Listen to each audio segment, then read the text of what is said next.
Hello everybody, it's your boy Proftrof. We're back again with some more Hood Nature video. I've been addicted to this dude, so we're gonna be checking out some more of him. Let's go. This is nature not being sober for 10 minutes straight. I'm pretty sure it hasn't been sober for way more, but that's Here are okay. animals that look dangerous but actually aren't. Okay. This LSD crocodile is a gharial, and as a fish eater, it has zero interest in turning people into packs. And LSD crocodile. Okay, because they used to get hunted for their snout and skin, this acid trip water gecko is more afraid of us than we are of them. The goblin shark is a 13-foot hell guppy with a receding gum line that actually launches its jaw to catch prey. But they live at the It launches its jaw.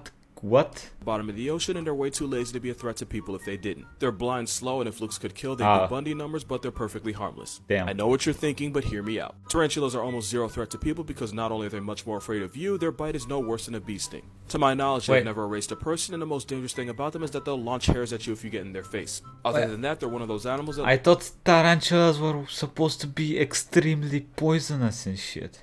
look way worse than they really are. And last is a shoebill stork. I'm not even gonna pretend like I haven't slandered the life out of this Jurassic Muppet. But the truth is they're really friendly towards humans and will even let birdwatchers come right up to their nest without attacking them. And even though they look like a demonic hippogriff with the vocal cords of a machine gun, all you have to do is bow to earn their trust. For a bird that claps crocodiles for fun, this Devlite Tweety's just a feathery pup. Here are some animals that look dangerous. Oh, can we go? What? How does it clap crocodiles? All you have to do is bow to earn their trust. It looks kind of cute that though. Claps crocodiles for fun, this Devlite Tweety's just a feathery pup. I didn't know that was a. It looks like a fucking Pokemon. It does not look like an actual animal. Surprisingly aren't. Aww. The harpy eagle looks like a flying demon that feeds on the souls of the innocent, but they're non-aggressive and friendly towards humans. Unlike most large raptors, the harpy will allow people to walk up to them while they're sitting on a perch. They're actually so unbothered by people that it makes them an easy target for hunters, which is why we can't have nice things. It won't take your soul, even if you probably deserve it. At over 200 pounds, the mountain lion is a steroid with whiskers. But the same animal that'll step to bears and moose actually wants zero smoke with people, and they don't need a pandemic to social distance. Look at this video and tell me I'm wrong.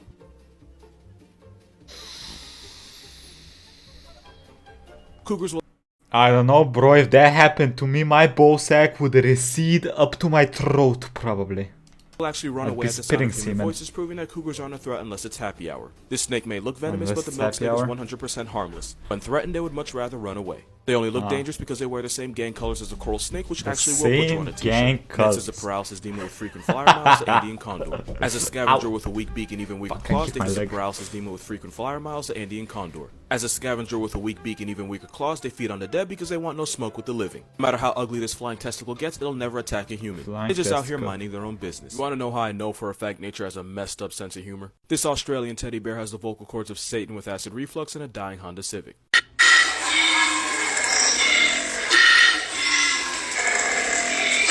Don't know what I was expecting, but it was never this, and I can only imagine the first person to ever hear this helped a therapist retire early. And now we have the fastest land mammal on Earth, the cheetah, which I would take seriously if they didn't sound like this.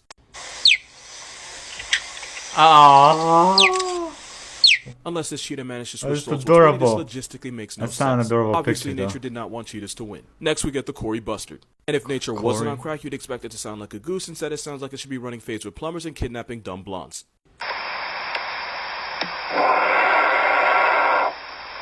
Did I mention this Jurassic reject can fly? Finally, we have the elk, and I think I just gave every hunter watching this a seven. But it sounds like a kitchen door when you're trying to sneak ice cream at 3 a.m. Hey, listen. I've played hunting games as a kid, and they have like elk collars where... I mean, that don't look like it's an elk collar. It looks like... they make like... something like that, right? Just wait, it'll make sense. Animals whose voices convince me nature is one big practical joke. I am willing to bet any amount of money, under $3, that you thought the bird that represents the United States of America has a shrieking, majestic call at the beginning of every Western movie. Yes. What they really sound like is a seagull with laryngitis choking on a Popeye's biscuit.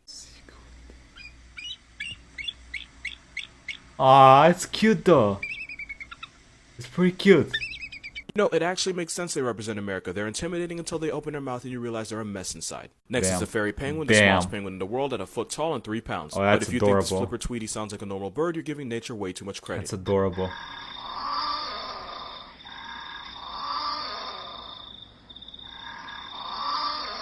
I don't care how cute you think they are, hearing that at 3 a.m. would bring the hood out of Buddha. Jurassic Park fans, remember these guys? The Velociraptor sounds were actually turtles having sex, so next time you watch it, just know you're getting the audio file of Franklin the Turtle's hub debut.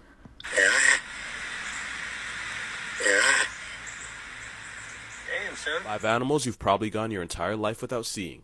First, we got the mata mata, the turtle with more neck than Tiana Trump. I've never They're seen native that. to the wetlands of South America, primarily in the Amazon, and they have a smile that belongs in the sex offender yearbook. I wish I didn't see that. I've never seen that. Oof. Next to Subway Jared. Next is a sparkle muffin. Yeah, that's its name. They can jump up to 50 times their own body length and be like a 6-foot man yeeting himself over the Statue of Liberty in the name of freedom. They also have an interesting mating dance that makes them look drunk. Next, we have the greater lofarino, a bird of paradise found in New Guinea, but they're also one acid trip away from showing up in your living room. Take one look at this and tell me it isn't a paralysis demon with drip. Those bright colors actually help it attract mates. This is a jabiru stork, and it's been known to try to gouge people's eyes out. They're 5 feet tall with an 8-foot wingspan, and they've been known to eat anything from rats to fish to dead animals. Their neck looks like an aroused horse penis because they're adapted. Bro. Now that looks like a hellspawn. Eating fish and having a neck that looks like a phallus allows it to filter them out from the water. And last we have the armadillo lizard native to South Africa. This Pokemon rolls It's a Monster Hunter World creature. into a ball when it's afraid, and they can live in groups of up to 60 members. And maybe they'd be intimidating if they weren't only 3 inches long. Once they eat If you the didn't know rock. at least 3 of these, you gotta follow me on Instagram. It's That's your tuition. adorable. Here are some facts you didn't know about the friendliest animal in the world. This roid rodent is a capybara and is a close relative of the guinea pig and a distant cousin of the chinchilla. They're natural extroverts that can hang out in groups of up to 100 led by an alpha male. So chill that a group of capybara is called a meditation. Capybara can do a dash at 22 miles per hour, and for reference, Usain Bolt's top speed was about 27. They're great swimmers and they're so comfortable in water they've been known to fall asleep while floating. They have webbed feet that helps them Phelps their way out of trouble. And fun fact, they only make love in the water. They some big boys that can weigh up to 200 pounds and are the largest rodents on Earth. Damn. They're basically guinea pigs on juice. They eat their own poop so they can get the most out of their fiber diet by digesting it twice. The female is pregnant for 4 to 5 months and she'll give birth to about 4 pups, and I'm only telling you that because I want an excuse to show you this picture. Also, if a female doesn't want to hook up with a male, she'll hide by submerging herself in the water until he gets the hint. They've also been known to go into a trance if you rub their belly, and because you think I'm lying, watch this. Okay, these things are adorable. The friendliest animals can you have them as nobody pets? knows why, but we can all agree the vibes are immaculate. Things animals do that should honestly be against the law. The naked mole rat queen is the only female allowed to get laid in her kingdom, and she'll assault any females that show any signs of sexual activity. But the sus part is that she'll mate with a few of her sons to keep the population as inbred as possible. She'll even release a chemical that prevents the other mole rats from reaching puberty just so she can have her sons alter herself. Jail.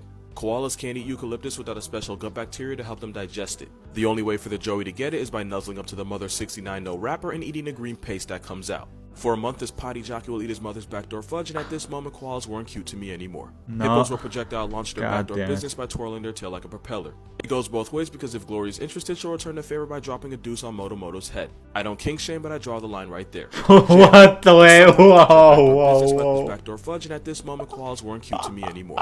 Hippos will projectile launch their backdoor business by twirling their tail like a propeller. It goes both ways because if Glory is interested, she'll return the favor by dropping a deuce on Motomoto's head. I don't kink shame, but I draw the line right there. Jail. And somehow we get to sea otters again. If he can't find a female, he'll settle for anything roughly the same size, and that's usually a baby seal. Because there's no chrysalis for seals, he'll force himself on the underage pup while biting its face. If the baby seal dies, this furry psychopath will mate with the dead body for up to a week like the sex-crazed sea weasel he is. What the Jail life fuck? Yesterday was Women's Day, so in honor of all the beautiful queens out there, here are some animals where the women kick the men's ass. Whoa, we're just keeping by their lush. Bro!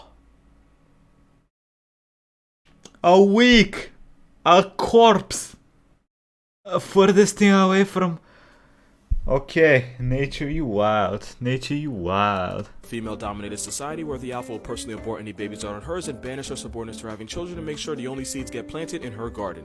Female clownfish are bigger and more aggressive and basically the husband's bodyguard, which is why if she dies, the male will put on weight and transition for the other team. In ringtail lemur culture, every adult female outranks every male because they can't spell equality. Females assert their dominance by bullying the males and snatching food from them. Naked mole rats are run by a queen who runs her kingdom by using urine that basically mind controls. Yo, I just realized what he looks like.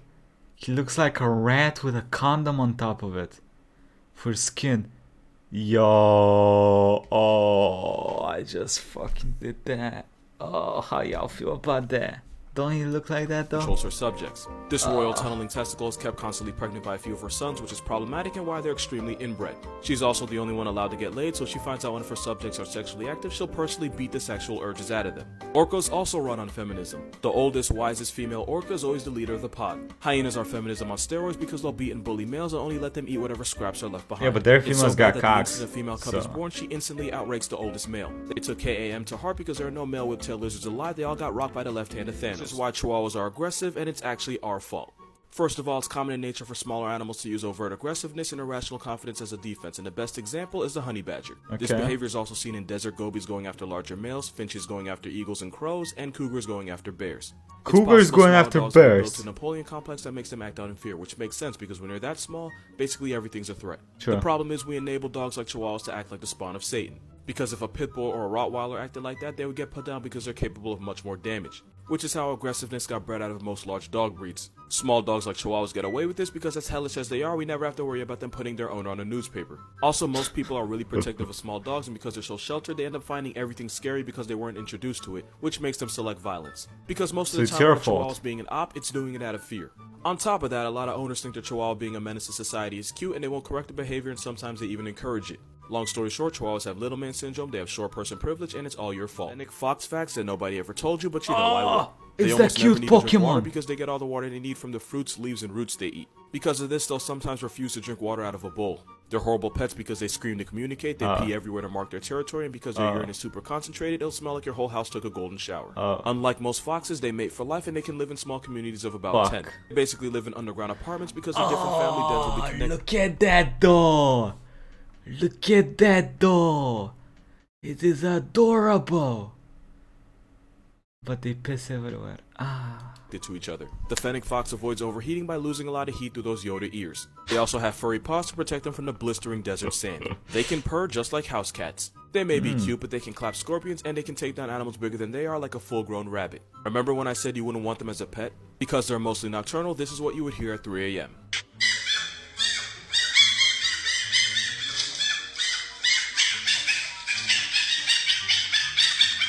At about 3 pounds, they weigh less than most Chihuahuas. They're so different from the rest of their family that people used to legitimately debate if they were actually foxes. They're just cats in dog bodies that look innocent until you see what their skull looks like. First, we have the two-fingered sloth because they're cute and they look like they honestly deserve the world. But give them an x-ray and they suddenly deserve holy water and a baptism because there's no reason a sloth should be able to hole punch a human hand. Those teeth rub up against each other and sharpen themselves, which is why a sloth doesn't have to be a magician to make your hand see-through. Next, we have the sea otter. It's one of those animals that can be mistaken for a plush toy if it does the mannequin challenge. Yo, the mannequin challenge was over 4 years ago. Damn. Yeah, sea otters are cute until you find out what's behind that baby face. Just like their cousin the wolverine, otters have a nasty bite. And they will not hesitate to use this vice grip on you. This man Terry Nutkins learned that the violent way when an angry otter made him go to bed with less fingers than he woke up with. The peccary is an innocent-looking pig-like mammal. Its headpiece tells a very different story. The story of an animal capable of catching a murder charge with those tusks if it feels like turning up on you. There's a reason hunting them is an extreme sport. I love you, no question. This is f***. True beauty lies unless you're an elephant, because there's not a whole cyclops in there. I do look like a cyclops. What is this? Who are these? What are these women? Alright. God, I love these dudes' videos, they're awesome. Yo, let me know what y'all think. If you want some more Hood Nature reactions by a boy playlist up here. Quick thank you to the YouTubers and Patreons. Thank you all for the support, and I'll catch you all next time. Bye everybody. Have a nice day.